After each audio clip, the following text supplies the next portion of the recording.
أعوذ بالله السميع العليم من الشيطان اللعين الرجيم. بسم الله الرحمن الرحيم.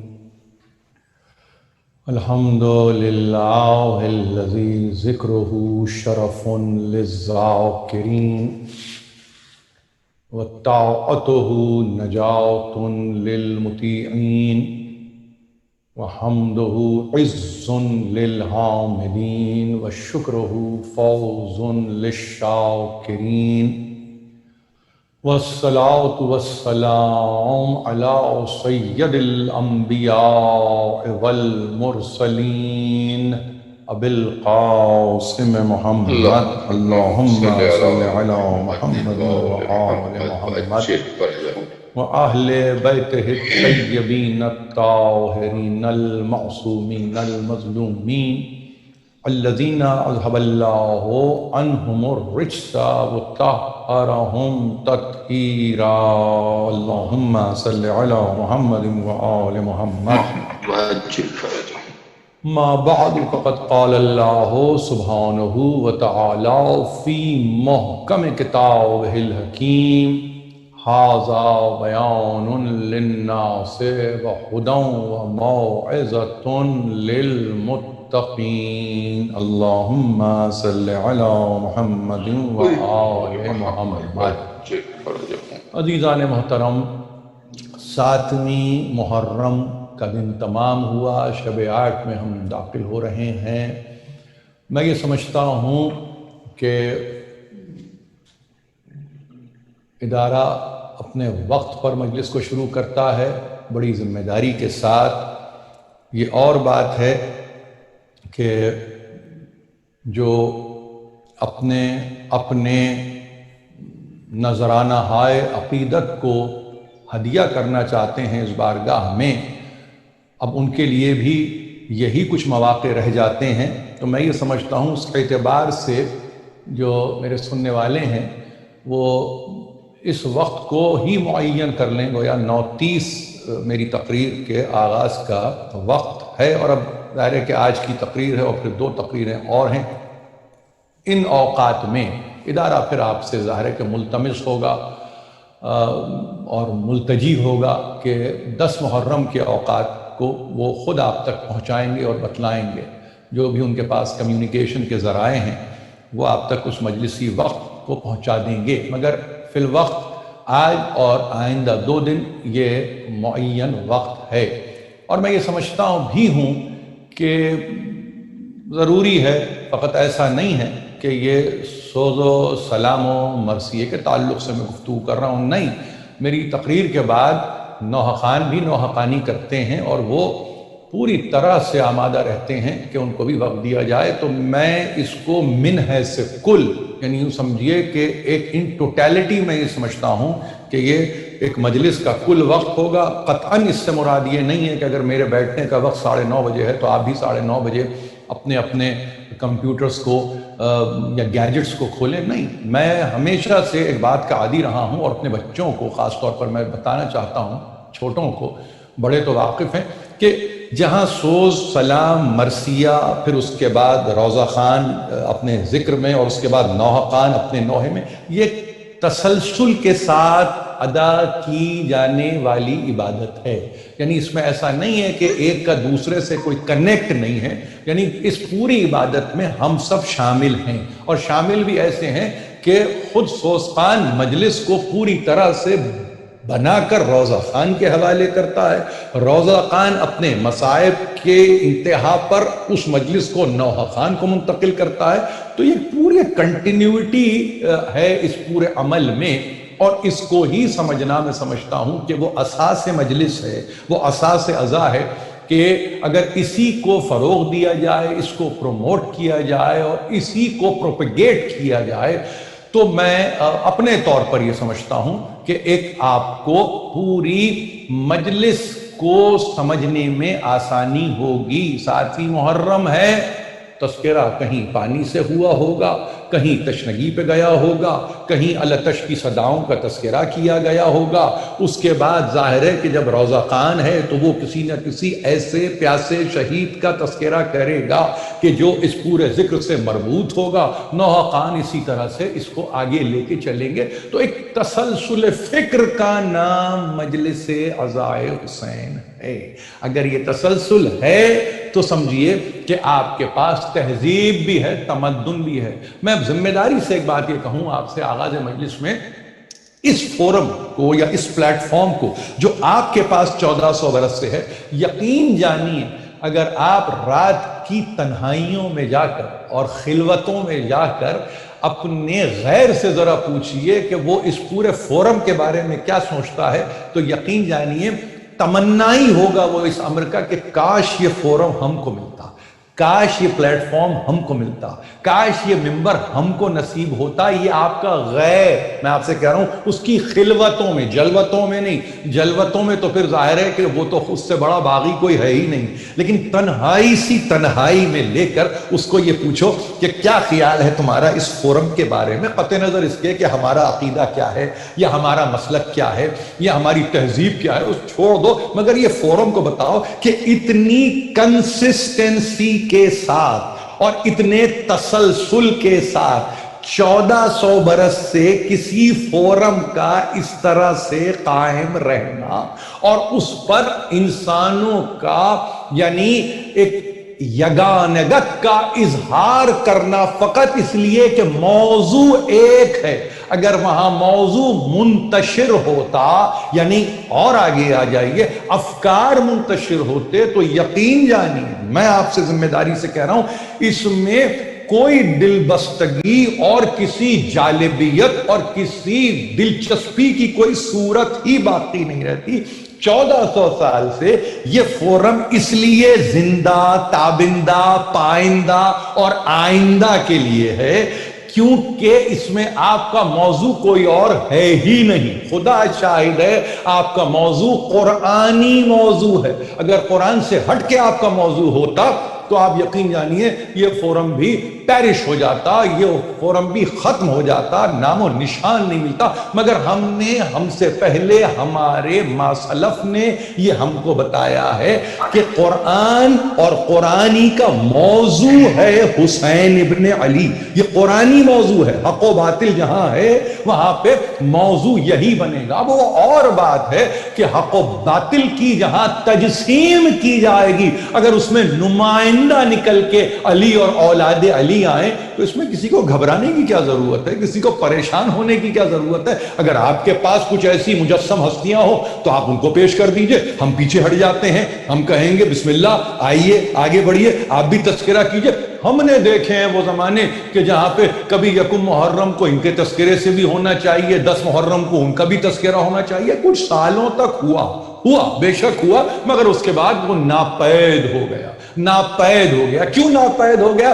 اس لیے ناپید ہو گیا کہ اس میں استقرار کی کوئی صورت ہی نہیں تھی۔ یعنی جب تک ثبات نہ ہو، مضبوطی نہ ہو ذکر میں، اس وقت تک وہ نہ ذکر پنپتا ہے، نہ پھولتا ہے، نہ پھیلتا ہے۔ لہذا سارے تذکرے ختم ہو گئے، یہ ذکر باقی ہے، معجزہ ہے۔ اس فورم کو، اس پلیٹ فارم کو بچائیے اور اس کی قدر کیجئے، اس کی قدر کیجئے، اور اس کی قدر اول یہ ہے کہ وقت کی پابندی کیجئے۔ میں یہ نہیں کہہ رہا ہوں، میری مجلس کے تعلق سے نہیں کہہ رہا ہوں، میں پھر عرض کر رہا ہوں کہ انتظامیہ یہاں پہ بیٹھی ہوئی ہے اور مسلسل یوں سمجھیے کہ اتنے ویجیلنٹ ہیں وہ ایک ایک دقیقے کے اوپر۔ میں سمجھتا ہوں کہ کتنی بڑی ذمہ داری ہے، اور جبکہ یہ ہواؤں کے دوش پہ پیغام جا رہا ہے، یہ ایسا بھی نہیں ہے کہ 50-500 لوگوں کے درمیان یہاں بیٹھ کے گفتگو ہو رہی ہے، یعنی یہ ایسا ہے جیسے کہ حاضر غائب تک اپنی گفتگو کو پہنچا رہا ہے۔ یہی تو آپ کو تبلیغ نے بتایا، نہیں یہی تو بلغ کی آیت نے آپ کو بتایا تھا کہ جو حاضر ہے وہ غائب تک پہنچا دے، جو موجود ہے غیر موجود تک پہنچا دے، جو یہاں ہے وہاں تک پہنچا دے، جو اس نسل میں ہے اس نسل میں منتقل کر دے۔ یہ وہ پیغام تھا، ہم اس پیغام کی تعصیح کر رہے ہیں، اتباع کر رہے ہیں، اطاعت کر رہے ہیں، آگے بڑھ رہے ہیں، لیکن اس میں ہمیشہ یاد رکھیے کمپوننٹس کا احترام کیجئے، وقت سے لے کر وقت کے آخر تک، یعنی آخر لمحے تک اس کا احترام ضروری ہے۔ اور احترام ضروری ہے، اس کا مطلب یہ ہوا کہ پوری جو تہذیب ہے عزاداری کی، اس میں جو کمپوننٹس آپ کو ایک مجلس کے نظر آتے ہیں، اس میں انتہا یعنی زیارت تک اپنے آپ کو اس طرح سے آمادہ رکھیے جیسے کہ یہ سب کچھ ہی تو مجلس کا حصہ ہے اور بعین ہی یہ مجلس کا حصہ ہے۔ یعنی زیارت کا مطلب کیا ہے؟ زیارت کا مطلب یہ جس کے دربار میں آئے تھے اس کو خدا حافظ کر کے جانا بھی ہے۔ کبھی ایسا نہیں ہوتا، بد تہذیبی ہے کہ نہ آتے ہوئے سلام ہو رہا ہے نہ جاتے ہوئے سلام ہو رہا ہے، یہ انتہائی بد تہذیبی ہے۔ لہذا ہمارے پاس اگر گفتگو شروع ہوتی ہے تو حدیث قصہ سے شروع، سلام و سلامتی سے یہ سفر شروع ہوتا ہے اور اس کے بعد زیارت پہ جا کے ختم ہوتا ہے، تاکہ یہ بتائیں کہ آپ قابل تعظیم ہیں، آپ قابل تکریم ہیں، آپ قابل تسلیم ہیں، آپ ہی تو اس کی سلامتی اور رضا کے ضامن ہیں، کوئی اور تو بات نہیں ہے۔ تو اگر مجلس کو پوری طرح سے سمجھ لیا جائے، خدا شاہد ہے، میں آپ سے عرض کر رہا ہوں، خدا شاہد ہے کہ انسان کبھی نامراد واپس نہیں جا سکتا۔ یہی گفتگو ہم کر رہے ہیں قرآن و بیان کے تعلق سے کرتے ہوئے۔ میں نے یہی کہا ہے، سمجھ میں میرے جو بات نہیں آتی، اور ظاہر ہے کہ آج کی مجلس کو بھی تو کہیں کوئی رخ لینا ہے، قرآن ایک ہے، بیان کئی ایک ہے۔ یہ سمجھ میں میرے نہیں آتا کہ قرآن کی حد تک چونکہ عقیدہ ہے، چونکہ صاحب یہ دلیل بھی ہے، چونکہ صاحب یقین بھی ہے، چونکہ صاحب باپ دادا نے کہہ دیا ہے، چونکہ صاحب یہ ایک کتاب ہے، اللہ کی طرف سے کتاب ہے، تو اس کو خواہ نہ خواہ، چاہو نہ چاہو، بہرحال یہ مانتے ہو کہ یہ ایک ہے۔ اچھا، اگر یہ ایک ہے تو میرے لیے سوال اور بڑھ جاتا ہے، اور ظاہر ہے کہ اس سوال کی اپنا ایک کینوس ہے، اور میں اپنے آپ کو سمجھتا ہوں کہ میں کیا کہہ رہا ہوں، کہ اگر قرآن ایک ہے تو بیان کئی ایک کیسے ہوتے ہیں؟ یہ مجھے کوئی سمجھا دے کہ بھائی ایک ہے تو کئی ایک کیسے؟ اگر ایک ہے تو اس ایک کا جواب کسی ایک ہی میں ہونا چاہیے، اگر وہ ایک نہیں ہے اور ایک سے زیادہ ہے تو اس کے جواب بھی کئی ایک ہونے چاہیے۔ اب اگر قرآن کو کہنے والا یہ کہے منفعت اس قوم کی ایک ہے، نقصان بھی ایک ہے، سب کا نبی، دین بھی، ایمان بھی ایک، حرم پاک بھی، اللہ بھی، قرآن بھی ایک، کیا بڑی بات تھی ہوتے جو مسلمان بھی ایک۔ اب یہ علامہ اقبال ہیں، جواب شکوہ ہے، میں نے 4 مصرے پڑھ دیے، فرقہ بندی ہے کہیں اور کہیں ذاتیں ہیں، کیا زمانے میں پنپنے کی یہی باتیں ہیں۔ یہ جو آپ نے ایک کی گردان دیکھی نا، اب یہ جواب شکوہ کا، یہ اگر آپ یہ بند لے لیں 6 مصرے، تو اگر آپ اٹھا کے دیکھیں کیا تمنا ہے اقبال کی، اقبال کی تمنا کیا ہے؟ اقبال یہ کہہ رہا ہے کنسسٹنسی کے ساتھ ایک ایک ایک ایک ایک، یعنی تمہاری منفعت ایک ہے، یعنی جمیعت امم کی منفعت۔ کتنا عجیب لفظ ہے آج کی معاشیات میں، اگر لفظ منفعت کو آپ استعمال کریں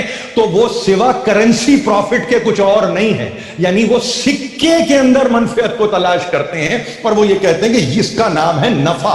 تو اگر وہ نفع کو وہی نفع سمجھیں جو نفع آج کے معیشت کے ایکسپرٹس بتا رہے ہیں، تو اقبال نے 100 برس پہلے یہ کہا کہ سنو، پوری امت نہیں، پوری امت مسلمہ کی منفعت ایک ہے اور اس کا نقصان بھی ایک ہے۔ یہ کلیم نہیں ہے، یہ حقیقت ہے، اور یہ حقیقت امر ہے کہ اگر امت ہو امت واحدہ، آپ اپنے آپ کو کیا کہتے ہیں؟ ہم امت مسلمہ ہیں، ہم امت واحدہ ہیں، ہم ملت اسلامیہ ہیں۔ یہ سارے آپ کو تراکیب واقف ہے نا، جہاں پہ اسٹیٹس کی بات آتی ہے، جہاں ریپبلکس کی بات آتی ہے، وہاں پہ کوئی متحدہ کے ساتھ کہہ رہا ہے، جہاں کہیں کوئی ملت کے ساتھ کہہ رہا ہے، کہیں کوئی امت کے ساتھ کہہ رہا ہے، کہیں کوئی لفظ بلاد کے ساتھ اس پوری ترکیب کو استعمال کر رہا ہے، جہاں جہاں جیسے جیسے استعمال کرنے والے استعمال کر رہے ہیں۔ مگر اقبال یہ کہہ رہا ہے منفعت ان کی ایک، ان کا نقصان بھی ایک، ان کا نبی، ان سب کا ایک نبی،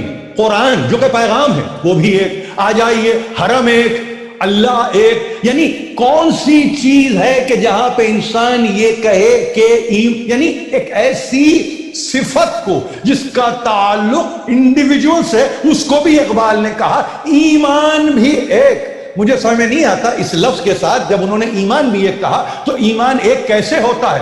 آپ تو اپنی گفتگو میں کہتے ہیں اس کا ایمان کچھ اور ہے، ہمارا ایمان کچھ اور ہے، اس کی بات کچھ اور ہے، اس کی منزل کو نہیں۔ اقبال کہہ رہے یہ ہوتا ہی نہیں۔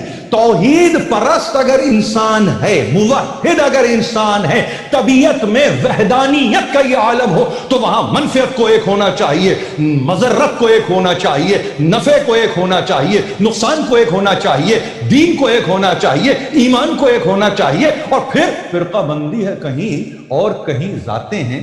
کیا زمانے میں پنپنے کی یہی باتیں ہیں؟ یہ اقبال فرما رہے ہیں، یعنی آپ کو اگر یہ 6 مصروں کو اگر کسی بچے کو اس کی ماں یا اس کا باپ یہ کہے کہ ایک جملے میں اس کو واضح کرو، ان 6 مصروں کو سنتھسائز کرو، کرسٹلائز کرو، ان 6 مصروں کو بتاؤ کہ یہ کہنا کیا چاہ رہے ہیں، پرابلم کہاں ہے، تو بچہ پڑھا لکھا اگر ہوگا تو وہ کہے گا کہ اماں مسئلہ بیان کا مسئلہ ہے، مسئلہ قرآن کا مسئلہ نہیں ہے۔ اگر یہ بیان ایک ہوتا، یعنی بیان، پھر عرض کر رہا ہوں، بیان یہ کوئی اسٹیٹمنٹ آپ نے انگریزی ترجمہ کر دیا، ایکسپلینیشن آپ نے انگریزی ترجمہ کر دیا، میں آگے بڑھ رہا ہوں، جاتے ہیں کورٹ میں آپ بیان ریکارڈ کرانے کے لیے، یعنی کیا مطلب ہے وہاں بیان کا مطلب ہے ایویڈنس، اب آپ بن گئے اس کو شہادت کے درجے پہ، بیان آ گیا شہادت کے درجے پہ۔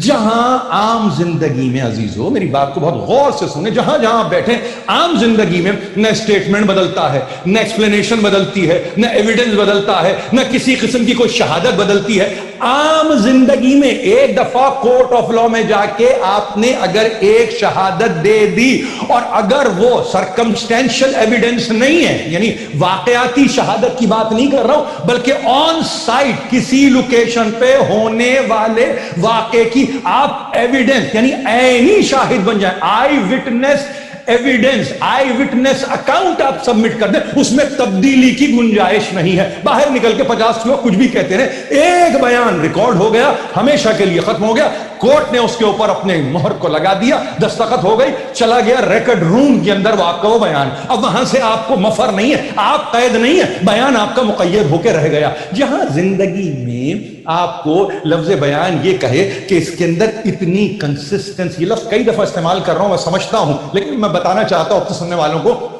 جہاں مسئلہ زبان کا ہوتا ہے، یعنی جہاں پہ اتنی متواتر گفتگو ہو، اتنی مسلسل گفتگو ہو، تو وہاں پہ کوئی چیز بدلتی نہیں۔ قرآن اگر ایک ہے، یعنی ایک کتاب جلد میں ایک نہیں، وہ تو 2 والیوم میں بھی آپ کر دیجئے، 15 پارے ایک دفعہ چھاپ دیجئے، 15 پارے 2 دفعہ چھاپ، دوسری دفعہ چھاپ دیجئے، آپ کہیں گے یہ ہم نے 15 تک ہے، اس کے بعد یہ 15 دوسرے پارے، تو اگر 2 والیوم میں آ گیا تو اس کا یہ مطلب نہیں کہ قرآن 2 ہو گیا، قرآن ایک ہی ہے، وہ قرآن ایک ہی ہے، جلدیں آپ بناتے چلے جائیے، لیکن جلد کے اضافے سے قرآن کے بیانیے میں تبدیلی نہیں ہوتی۔ آپ یہ نہیں کہہ سکتے کہ قرآن اتنے قرآن ہمارے پاس رکھے، نہیں، پارے تو ہو سکتے ہیں، آپ کے پاس اجزا تو ہو سکتے ہیں، قرآن وہ ایک ہی رہے گا۔ اب اگر ایک قرآن ہے تو سوال یہ پیدا ہوتا ہے، ایک ایسے بیان کی ضرورت ہے جو اس ایک قرآن کی کا ترجمان بنے، یعنی بیان کو ضرورت ہے ایک ایسے ترجمان کی جو ایک قرآن کا ایک ہی ترجمان بنے۔ اب سوال یہ پیدا ہوتا ہے کہ وہ کون بنے، یعنی پھر میں نے بھی آپ سے کہا زندگی میں شہادت واقعاتی بھی ہے، عینی بھی ہے۔ آپ یہ کہیں گے پریفرنشل، یعنی اگر آپ کو کوئی یہ کہے پریفرنس کس کو ملتی ہے، کون سی شہادت ہے کہ جس کو آپ یہ کہیں آسانی سے آپ مقدمے میں داخل ہو جائیں گے، آپ کہیں گے عینی شہادت ہے، یعنی چشمدید گواہ لاؤ، مقدمے کو جلدی نپٹاؤ اور یہاں سے جاؤ، یہ عینی گواہ چشمدید، میں نے اپنی آنکھوں سے دیکھا۔ قرآن میں جو کچھ بھی ہے، کون سا ایسا شخص ہے دنیا میں جو کہے جو کچھ ہوا میں نے اپنی آنکھوں سے دیکھا ہے؟ خدا شاہد ہے، کسی نے نہیں دیکھا، کبھی نہیں دیکھا اور دیکھ بھی نہیں سکتا، لیکن جب وہ مخلوقات و موجودات کو بسا رہا تھا تو اس نے چاہا کہ اس کی تخلیق پر کوئی گواہ بھی بنے، اسی لیے قرآن میں سورہ آل عمران میں شہد اللہ انہ لا الہ الا ہو والملائکۃ واولو العلم قائما بالقسط، اس کی وحدانیت پر گواہ یا وہ بن رہا ہے، یا ملائکہ بن رہے ہیں، یا وہ صاحبان علم بن رہے ہیں جو مرکز سے عدل و قسط ہو، جہاں ظلم کا شائبہ نہ ہو، جہاں رتی برابر ظلم نہ ہوا ہو، جہاں کبھی بھی، اور ظلم کے معنی کیا ہے، کسی کو بڑھ کے